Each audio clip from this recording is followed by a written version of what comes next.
انبیاء علیہ السلام کا مشن۔ اسی تہذیب و تمدن کو دنیا میں قائم کرنے کے لیے انبیاء علیہ السلام پے در پے بھیجے گئے تھے۔ رہبانی تہذیب کو مستثنی کر کے ہر وہ تہذیب جو دنیا کی زندگی کے متعلق ایک جامع نظریہ اور کاروبار دنیا کو چلانے کے لیے ایک ہماگیر طریقہ رکھتی ہو، قطع نظر اس سے کہ وہ جاہلیت کی تہذیب ہو یا اسلام کی، طبعاً اس بات کی طالب ہوتی ہے کہ حاکمانہ اختیارات پر قبضہ کرے، زمامے کار اپنے ہاتھ میں لے اور زندگی کا نقشہ اپنے طرز پر بنائے۔ حکومت کے بغیر کسی ضابطہ و نظریہ کو پیش کرنا یا اس کا معتقد ہونا محض بے معنی ہے۔ راہب تو دنیا کے معاملات کو چلانا ہی نہیں چاہتا، بلکہ ایک خاص قسم کے سلوک سے اپنے خیالی نجات کی منزل تک باہر ہی باہر پہنچ جانے کی فکر میں لگا رہتا ہے۔ اس لیے نہ اسے حکومت کی حاجت نہ طلب، مگر جو دنیا کے معاملات ہی کو چلانے کا ایک خاص ڈھنگ لے کر اٹھے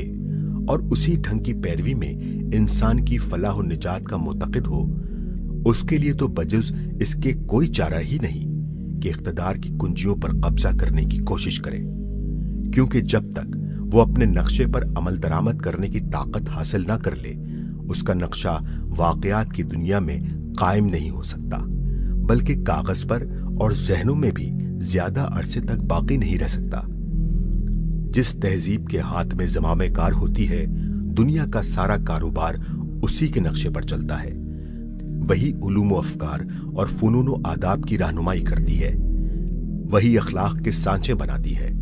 وہی تعلیم و تربیت عامہ کا انتظام کرتی ہے، اسی کے قوانین پر سارا نظام تمدن مبنی ہوتا ہے اور اسی کی پالیسی ہر شعبہ زندگی میں کار فرما ہوتی ہے۔ اس طرح زندگی میں کہیں بھی اس تہذیب کے لیے کوئی جگہ نہیں ہوتی جو اپنی حکومت نہ رکھتی ہو، یہاں تک کہ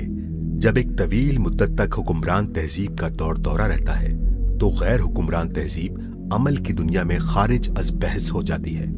اس کی طرف ہمدردانہ نقطہ نظر رکھنے والوں کو بھی اس امر میں شبہ ہو جاتا ہے کہ یہ طریقہ دنیا کی زندگی میں چل سکتا ہے یا نہیں۔ اس کے نام نہاد علمبردار اور اس کی لیڈرشپ کے بزوم خود وارثین تک تہذیب مخالف سے مدارات یعنی کمپرومائز اور آدھے پونے کا مشترک معاملہ کرنے پر اتر آتے ہیں، حالانکہ حکمرانی میں دو بالکل مختلف الاصول تہذیبوں کے درمیان مقاسمت و مصالحت قطعی غیر ممکن العمل چیز ہے، اور انسانی تمدن اس شرک کو برداشت نہیں کر سکتا۔ بٹائی کو ممکن العمل خیال کرنا عقل کی کمی پر دلالت کرتا ہے، اور اس کے لیے راضی ہونا ایمان اور ہمت کی کمی پر۔ بس دنیا میں انبیاء علیہ السلام کے مشن کا منتہائی مقصود یہ رہا ہے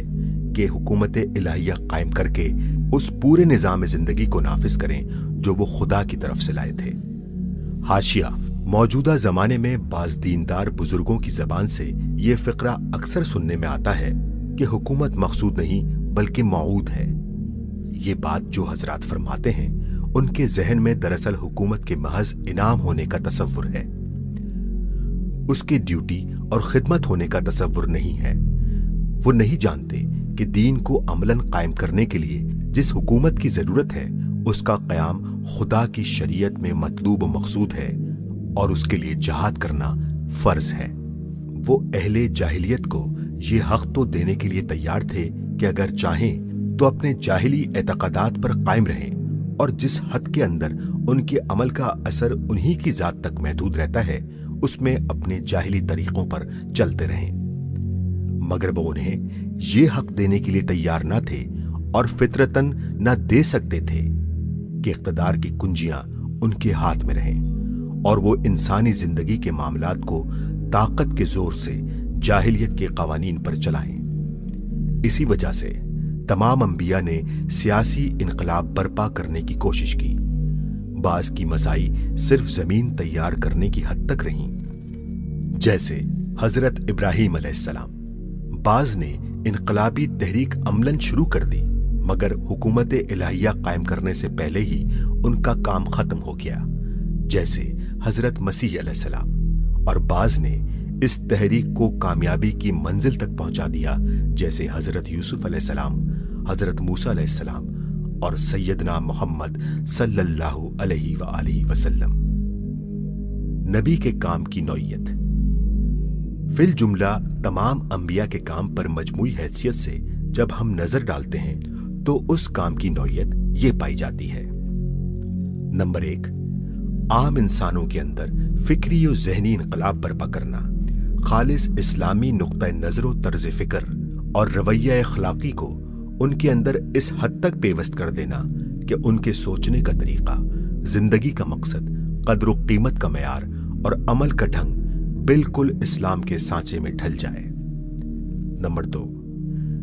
جو لوگ اس تعلیم و تربیت کا اثر قبول کر لیں ان کا ایک مضبوط جتھا بنا کر جاہلیت کے ہاتھوں سے اقتدار چھیننے کی جد و جہد کرنا،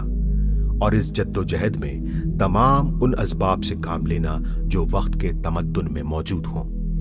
نمبر 3، اسلامی نظام حکومت قائم کر کے تمدن کے تمام شعبوں کو خالص اسلام کی اساس پر مرتب کر دینا، اور ایسی تدابیر اختیار کرنا کہ ایک طرف اسلامی انقلاب کا دائرہ روئے زمین پر وسیع ہوتا جائے اور دوسری طرف تبلیغ اور تناسل کے ذریعے سے جماعت اسلامی میں جتنی نئی بھرتی ہو اس کی ذہنی و اخلاقی تربیت پورے اسلامی طرز پر ہوتی رہے۔ خلافت راشدہ۔ خاتم النبیین سیدنا محمد صلی اللہ علیہ وآلہ وسلم نے یہ سارا کام 23 سال کی مدت میں پایا تکمیل کو پہنچا دیا۔ آپ کے بعد ابو بکر صدیق اور عمر فاروق رضی اللہ عنہما 2 ایسے کامل لیڈر اسلام کو میسر آئے جنہوں نے اسی جامعیت کے ساتھ آپ صلی اللہ علیہ وآلہ وسلم کے کام کو جاری رکھا۔ پھر زمام قیادت حضرت عثمان رضی اللہ تعالی عنہ کی طرف منتقل ہوئی اور ابتداً چند سال تک وہ پورا نقشہ بدستور جمع رہا جو نبی علیہ الصلوۃ والسلام نے قائم کیا تھا۔